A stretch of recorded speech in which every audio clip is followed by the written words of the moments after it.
अस्सलामुअलैकुम स्टूडेंट्स, कैसे हैं आप सब लोग। आई होप कि आप सब लोग बिल्कुल ठीक होंगे। My name is Kamran Shah and you guys are watching our YouTube channel AK education.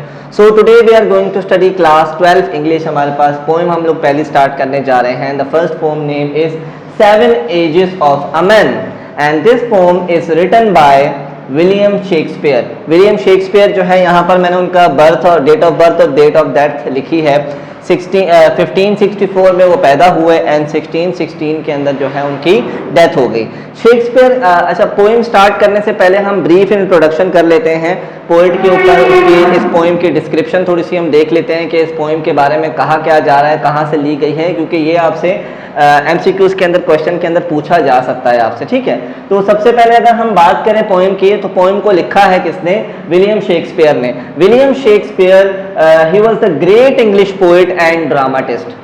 William Shakespeare जो थे इंग्लिश के ग्रेट इंग्लिश पोइट थे। मतलब कि जैसे हम उर्दू के अंदर अल्लामा इकबाल को एक जो है सबसे ऊपर प्रायोरिटी देते हैं, सबसे ऊपर मकाम पर रखते हैं, इसी तरीके से इंग्लिश पोइट के अंदर जो सबसे टॉप मोस्ट पोजीशन के ऊपर मौजूद हैं वो हैं हमारे पास विलियम शेक्सपियर। और ये बहुत अच्छे ड्रामाटिस्ट भी थे। इन्होंने बहुत सारे प्लेज लिखे, बहुत सारे नॉवेल्स लिखे, बहुत सारी बुक्स लिखी, और जो कि बहुत सारे प्लेज, उनमें से एक प्ले की स्पीच को हम जो है एज अ पोएम के तौर पर आज जो है वो डिस्कस आउट करने वाले हैं। इनकी पोइट्री काफ़ी मशहूर हुई है और ये एलिजाबेथन एरा के जो हैं वो शायर थे। और एलिजाबेथन एरा से मैं एक चीज़ आपको बताता चलूँ कि एलिजाबेथन एरा के जितने भी शायर थे हमारे पास, जितने भी पोइट थे, वो सटायर करते थे, मतलब तंज करते थे, हर चीज़ पर तंज मिजाक किया करते थे पोइट्री के अंदर अपनी।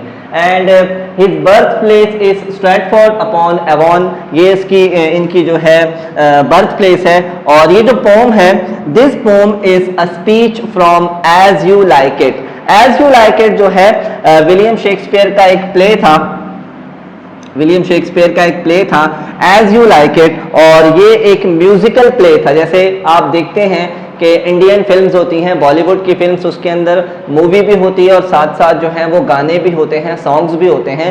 इसी तरीके का इनका एक प्ले था जिसका नाम था एज यू लाइक इट, और उसी प्ले के अंदर एक स्पीच थी जो कि हम 7 एजेस ऑफ अ मैन जो है, जिसको हम आज डिस्कस करने वाले हैं। इस स्पीच को बोलने वाले स्पोकन बाय जैकस नाम का एक शख्स था and he is a pessimist.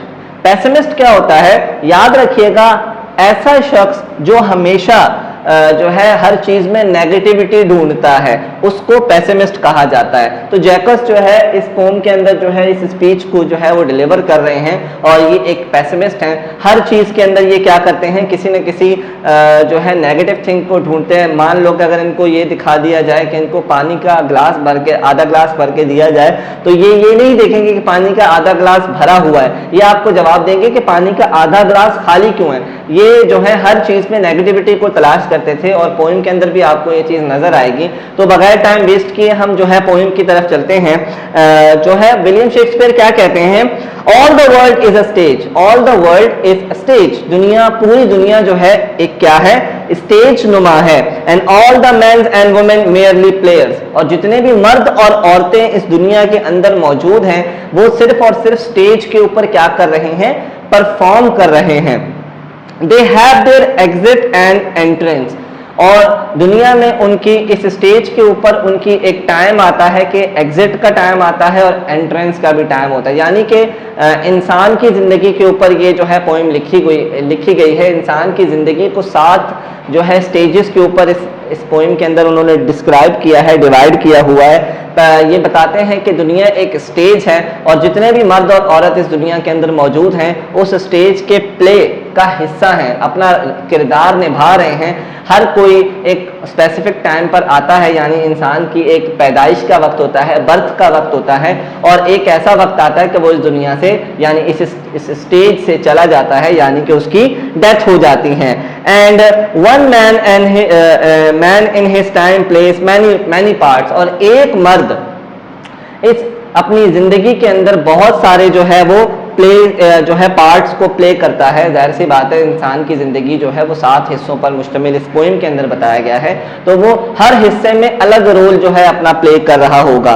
सबसे पहला जो रोल वो प्ले करता है, हिज एक्ट बीइंग 7 एजेस, और उन रोल को जो है उन जो प्ले है उसके अंदर जो रोल उसको दिए गए हैं उनको 7 एजेस के अंदर डिवाइड किया गया है, 7 एजेस कहा गया है।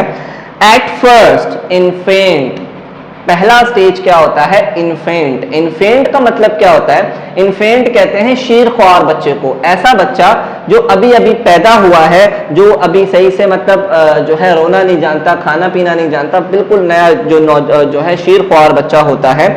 Infant mewling and puking in the nurse arm. अच्छा, म्यूलिंग यहां पर क्या है और प्यूकिंग क्या है? म्यूलिंग कहते हैं रोने को।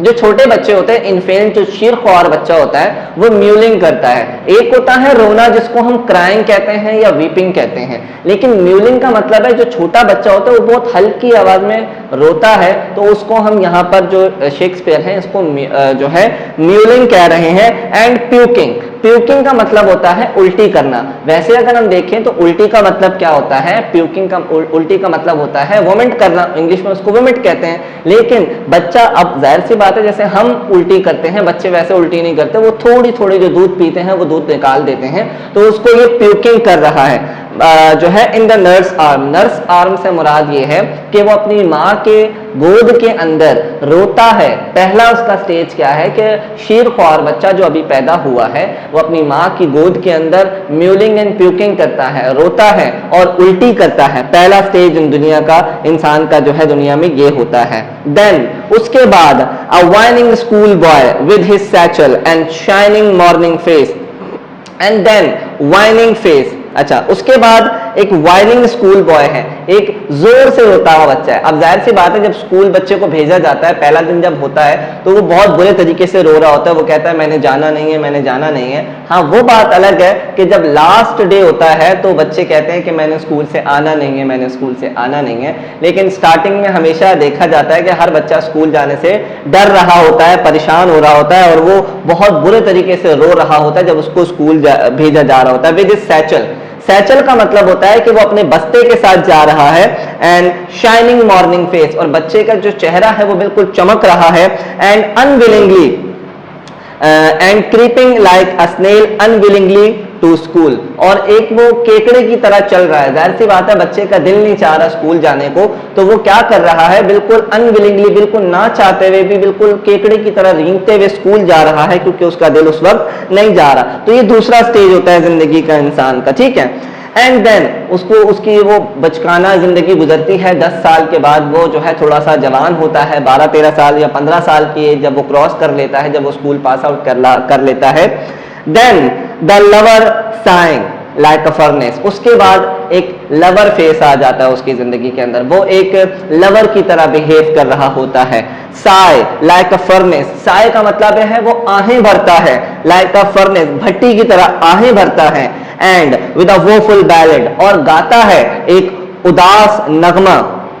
And made his mistress eyebrow, और अपनी मिस्ट्रेस को या फिर अपनी लवर वन के लिए एक उदास नगमा गाता है, उसकी आंखों के लिए, उसकी आंखों को देखकर एक उदास नगमा गाता है, ठीक है। तो उस वक्त जो है उसके जज्बात बहुत ज्यादा उमड़ कर सामने आ रहे हैं, ठीक है। तो यहाँ पर देखें ये जो स्टेज होता है इसको हम सिर्फ एक सेंस में नहीं ले सकते कि कोई किसी से प्यार करता है या कोई किसी से मोहब्बत करता है या कोई लड़का किसी लड़की से जो है मोहब्बत या फिर लव करता है, उसके सेंस में ही नहीं देखते।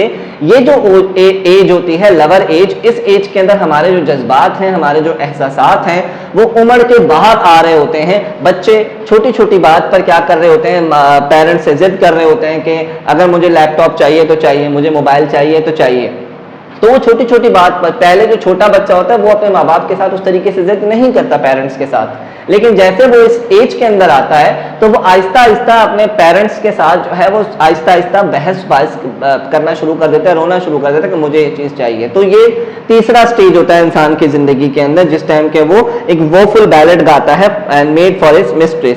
देन उसके बाद a soldier full of strange odds and bearded like a pard, उसके बाद एक जवान, वो जवान हो जाता है, सोल्जर बन जाता है। सोल्जर से मुराद ये नहीं कि हर बंदा जो है वो आर्मी में चला जाता है, फौजी बन जाता है। सोल्जर से मुराद ये है कि उसके चेहरे पर दाढ़ी आ जाती है, लाइक अ पार्ड, एक जो है लेपर्ड की तरह, एक लेपर्ड की तरह उसके चेहरे पर दाढ़ी आ जाती है। वो स्ट्रेंज जो है वो जो है वादे करता है, कस्में खाता है, मतलब डिफरेंट लोगों से वादे कर रहा होता है उस एज के अंदर वो, और उसके चेहरे पर लेपर्ड की तरह बाल आ जाते हैं। जेलस ऑफ ऑनर, वो इज्जत के लिए कुछ भी कर देता है। Sudden and quick and quarrel, और लड़ाई झगड़े में यानी फड्डे में सबसे आगे होता है, मतलब बहुत जल्दी वो जो है लड़ाई झगड़ा कर लेता है। And seeking the bubble reputation, और मशहूर होना चाहता है, और उस छोटी सी रेपुटेशन के लिए, उस छोटी सी फेम के लिए बहुत ज्यादा वो जुस्तजू करता है। यानी इस एज के अंदर बंदा जो है वो बहुत ज्यादा मशहूर होने की कोशिश करता है। वो कहता है कि आसपास के लोग मुझे जाने, मेरी पर्सनालिटी को वो जाने, तो वो इसके लिए बहुत कोशिश करता है। छोटी छोटी बात पे वो लड़ाई कर देता है, लोगों से डिफरेंट वादे करता है, और इस एज को सोल्जर एज का नाम दिया गया जब उसके चेहरे पर दाढ़ी आना शुरू हो जाती है। Even in the cannon's mouth and then the अच्छा, इस जेलसी के अगर इज्जत के मामले में और छोटी सी फेम हासिल करने के लिए, even though he is in front of the cannon's mouth, जो है वो तोप के सामने, तोप के मुंह के सामने भी आ जाता है। यहां पर कैनन का मतलब क्या है? तोप है। एक होता है यहां पर जो है कैनन है CANNON, ये कैनन तोप को कहते हैं, और एक होता है CANON Canon, it is a brand of camera, जो कैनन के कैमरे आ रहे होते हैं। तो यहां पर कैनन का मतलब क्या है? तोप के मुंह के सामने भी वो आ जाता है, अपनी बबल ऑफ रेपुटेशन के लिए, फेम के लिए वो तोप के सामने भी आकर खड़ा हो जाता है, क्योंकि उस टाइम वो जो है टीनेज के बिल्कुल आखिरी स्टेज के ऊपर होता है, और वो कुछ भी कर सकता है। उस टाइम जज्बात को कंट्रोल करना बंदे के लिए बहुत ज्यादा मुश्किल हो जाता है। And then a justice in fair round belly, और उसके बाद वो उसकी जिंदगी के अंदर जो फेस आता है वो इंसाफ पसंद बन जाता है, उसका पेट निकल आता है, यानी कि उसकी क्या हो जाती है? शादी हो जाती है, उसका पेट निकल आता है विद गुड कोपनलिन, और वो अपना पेट भर लेता है, मुर्गी खा खा के अपना पेट जो है वो भर लेता है। And with eyes severe and bearded of formal cut, उसकी आंखें सख्त होना शुरू हो जाती हैं, मतलब आंखों की नजर हल्की सी मध्यम बढ़ जाती है, उसकी आंखें सख्त हो जाती हैं, और उसकी दाढ़ी जो पहले एक लेपर्ड की तरह थी, वो स्टाइलिश दाढ़ी रखता था, एक फेमस बंदा बनना चाहता था, उसकी दाढ़ी जो है फॉर्मल कट की तरफ आ जाती है, एक बिल्कुल सिंपल आदमी वो बन जाता है। और इसके बाद full of wise sauce and modern instance, और उसका दिमाग जो है, उसके दिमाग के अंदर एक जहानत भरी हुई होती है, क्योंकि जैसे जैसे इंसान जो है टाइम गुजारता है और उसकी एज बढ़ती है, तो एज बढ़ने के साथ साथ उसके अंदर जहानत भी आती जाती है, उसके अंदर मेच्योरिटी आती जाती है, लाइफ के वो ऐसे एस्पेक्ट्स वो डिस्कवर करता है कि उसको अंदाजा होता है कि लाइफ में हमें बहुत कुछ सीखना है, और तो उस वक्त वो सीख रहा होता है, उसका दिमाग जो है वाइसनेस से, जो है अक्लमंदी से भरा हुआ होता है, और उसके पास मॉडर्न इंस्टेंस, बहुत सारी तकनीकें, जदीद तकनीकें मौजूद होती हैं। And he also play his part, और अपना प्ले जो है पार्ट जो है वो प्ले करता है। And then the sixth age shift, और वो अब आता है अपने छठे हिस्से की तरफ, into lean and slipper pantaloon. Slipper pantaloon का मतलब ये होता है कि वो अब बुढ़ापे की तरफ जा रहा है। पुराने जमाने में जो है लोग स्लीपर पैंटलून कहते थे, जिसके दो पट्टे यहाँ पर निकल कर आए हुए होते थे, लूज सी वो पैंट पहनते थे, and with spectacles on his nose, उनके नाक पर चश्मा आ जाता है, एंड नाक पे चश्मे के साथ साथ उनके आ जाता है, and pouch on his side, उसके साथ में एक पाउच होता है जिसमें वो अपनी जरूरत का सामान रखता है। और वो काफी, ये शख्स की याददाश्त थोड़ी सी कमजोर होना शुरू हो जाती है। With his youthful house well saved and world too wide for his shrunk shank, उसकी याददाश्त थोड़ी सी कमजोर होना शुरू हो जाती है, लेकिन वो अपनी पुरानी चीजों को बहुत ज्यादा याद करता है। याद रखिएगा कि जब इंसान इस स्टेज के ऊपर आता है, कि जब वो बूढ़ा हो जाता है, 6th स्टेज के ऊपर चला जाता है, तो उस वक्त वो अपनी जवानी के, अपने बचपन के, अपने छोटे जो जब वो छोटा था, जब अपने स्कूल में था, जब कॉलेज में था, तो उन दिनों को वो बहुत ज़्यादा याद करता है और काफ़ी ज़्यादा नॉस्टैल्जिक हो जाता है। तो ये इंसान की जो है वो हकीकत है 6th स्टेज के अंदर, और उसके लिए दुनिया काफ़ी ज़्यादा बड़ी हो जाती है। अब दुनिया तो देखें उतनी की उतनी है, दुनिया कोई बड़ी नहीं होती। बेसिकली उसकी जो टांगे हैं, उसकी टांगे कमज़ोर हो जाती हैं, वो अब चल नहीं सकता, उसके लिए उसको दुनिया बड़ी लगने लगती है। And big manly voice turning against towards childish trouble, और उसकी एक भारी भरकम आवाज, एक मोटी आवाज किसकी तरफ जाना शुरू कर देती है?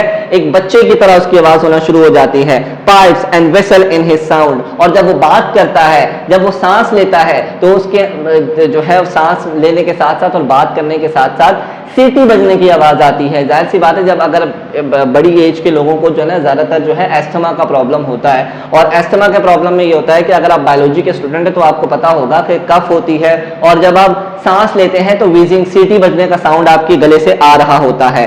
Last of all that and this strange eventful history, और फिर आता है हमारी जिंदगी का आखिरी हिस्सा, आखिरी पार्ट आता है, is the second childishness and merely obligation, और ये इसको सेकंड चाइल्डिशनेस भी कहते हैं, यानी दूसरा बचपन भी कहते हैं। जब इंसान बिल्कुल अपने बुढ़ापे के आखिरी वक्त पर होता है तो कहते हैं कि वो बचपने के अंदर दाखिल हो जाता है। उस वक्त वो बच्चों की तरह रिएक्ट करता है, बच्चों की तरह जिद करता है, और बच्चों की तरह ही उसको संभालना पड़ता है, और सब दुनिया उसके लिए जो है मध्यम पड़ जाती है।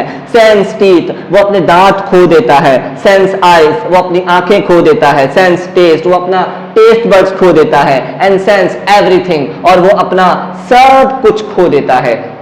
यानी कि एट द एज ऑफ 7, जब वो 6th स्टेज खत्म करता है तो वो वहां पर आकर अपना सब कुछ खो देता है। यानी कि यहां देखें कि यहां पर आके हमारी पोइम खत्म हो जाती है। तो मैंने आपको जो बताया था स्टार्टिंग में ही कि जो ये पोइम है, this poem is spoken by Jaques, और जो कि है एक पैसिमिस्ट। पैसिमिस्ट हमेशा हर चीज के अंदर नेगेटिविटी ढूंढता है। तो वो देखें पहले स्टेज के अंदर वो क्या कह रहा है कि बच्चा पैदा हुआ, वो रो रहा है। उसके बाद वो कह रहा है कि बच्चा जब स्कूल जाने की उम्र में आया तब भी वो रो रहा है। बच्चा जब लवर एज में आया तो वो जो है वो आहें भर रहा है। उसके बाद जब वो अगली स्टेज के ऊपर आया, जब सोल्जर की स्टेज पे आया, तो वो लड़ने बढ़ने के लिए तैयार हो गया। यानी नेगेटिव चीज हर जो है स्टेज के अंदर ढूंढ रहा है। उसके बाद वो कह रहा है कि जब वो जस्टिस की एज में आया तो उसकी देखो तोंद निकल आई। उसके बाद वो कह रहा है कि उसकी जो है सारी चीजें खत्म हो गई, वो लंबी सी पतलून पहनने लग गया, उसकी टांगे कमजोर हो गई, उसने अपने दांत खो दिए, अपनी आंखें खो दी, अपना सब कुछ खो दिया। तो यहाँ पर जो है ये हर चीज में जो है नेगेटिविटी ढूंढने की कोशिश कर रहे हैं इस अपनी स्पीच के अंदर।